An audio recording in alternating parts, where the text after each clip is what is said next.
આવશે ને એ આકારની અંદર તમારે આમાંથી આકાર શોધીને મૂકવાનો છે. દાખલા તરીકે જો આ આકાર બધા કાઢ્યા મેં. આ ગોળ છે તો આવું ગોળ તો ગોળમાં મૂકવાનું. ગોળ છે ને તો ગોળમાં. પછી સ્ટાર તો સ્ટારમાં મૂકવાનું.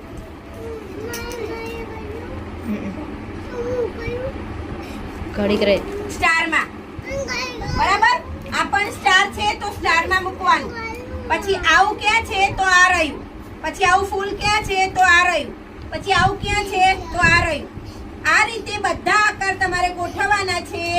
આ રીતે અલગ અલગ પ્રકારના આકારો બધા મૂકવાના છે.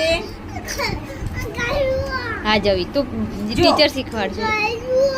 જો જો ત્રિકોણ ટીચર જો અને આ ષષ્ઠકોણ થઈ ગયા બધા આકાર.